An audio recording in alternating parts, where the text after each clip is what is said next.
ஜீவநீரோடை ஊழியங்கள் வழங்கும் இதயத்திற்கு இன்று ஒரு சிந்தனை. இசைந்து போகணும். 6 ஒரு குறிப்பிட்ட பாதை வழியாகத்தான் போவேன் என்று அடம் பிடிப்பதில்லை. அது இடத்திற்கேற்ப சூழ்நிலைக்கேற்ப வளைந்து நெளிந்து போகும் தன்மையுடையது. ஒரு வழியில் மேடு வந்தால் வேறு ஒரு வழியில் வளைந்து போக முயற்சிக்கும். இல்லை என்றால் அது ஆறாக ஓடாமல் குட்டையாக தேங்கி தங்கிவிடும். சிலர் அனுசரித்து போவதற்கும் சமரசமாகி போவதற்கும் இடையில் உள்ள வித்தியாசத்தை அறிவதில்லை. சிலர் சமரசமாகி போவதை அனுசரித்து போவதென்றும் அனுசரித்து போவதை சமரசமாகி போவது என்றும் தவறாக புரிந்து கொள்ளுகின்றனர். சிலர் தங்களின் நிலைப்பாடும் கொள்கையும் மிகச் சரியானது என்று நம்புகின்றனர். அவ்விதமாக மற்றவர்கள் இராவிட்டால் சற்று விட்டு கொடுக்கவோ இசைந்து போகவோ மறுக்கின்றனர். அதனால் இதனை கொள்கை பிடிப்பு என்பதை விட மனக்கடினம் என்பதே சரியாயிருக்கும். இது சத்தியத்திற்காக நிற்கும் செயல் அல்ல. இது சுயத்தினால் உருவாகிய மன வைராக்கியத்தின் பிரதிபலிப்பு. யூதாஸின் மனநிலை இயேசுக்கேற்ற நல்ல மனநிலை அல்ல.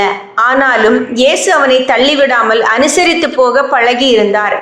யோவான், யாக்கோபு போன்றோருடைய மனநிலையும் கொள்கை நிலையும் துவக்கத்தில் இயேசுக்கேற்றதாய் இருக்கவில்லை. ஆயினும் அவர் அவர்களோடு நல்ல உறவு மனப்பான்மையோடே பழகினார். யோனா நினிவே மக்களை குறித்த தன்னுடைய கோபமான மனநிலையை மாற்றிக்கொள்ள முடியாமல் கடைசி வரை இறுக்கமாயிருந்தான். நினிவே மக்கள் மகா பாவிகளாய் இருந்ததால் அவர்களை குறித்த அவனுடைய நிலைப்பாடு நியாயமாய் இருக்கலாம். ஆனால் தேவனோ அவன் தன்னை தாழ்த்தி இறங்கி வந்து அவர்களை வெறுக்காமல் நேசிக்க வேண்டும் என்று எதிர்பார்த்தார். சில நல்ல நோக்கங்களுக்காகவும் நல்லது நடக்க வேண்டும் என்ற ஆசைக்காகவும் நம்முடைய இரும்புத்தனமான மனநிலைகளை தளர்த்தி கொள்ள வேண்டும். அது கொள்கையை விட்டு கொடுக்கும் செயல் அல்ல.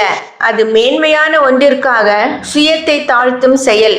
அதே வேளையில் வளைந்து கொடுக்காமல் நிமிர்ந்து நிற்க வேண்டிய நேரங்களும் உண்டு. பாபிலோன் அரண்மனையில் புதிதாய் அறிவிக்கப்பட்ட சட்டத்திற்கு தானியேல் இசைந்து போகவில்லை. ஏனென்றால் அது சுயநலனிற்காக தேவ சத்தியத்தை விட்டு விலகும் செயல் என்பதை தானியேல் அறிந்திருந்தான். சிந்தனைக்கு: நேரத்திற்கேற்ப நிறம் மாறுகின்றவர்கள் உண்மைக்கேற்ப ஒருவரையும் மாற்ற முடியாது. நேரத்திற்கேற்ப நிறம் மாறுகின்றவர்கள் உண்மைக்கேற்ப ஒருவரையும் மாற்ற முடியாது.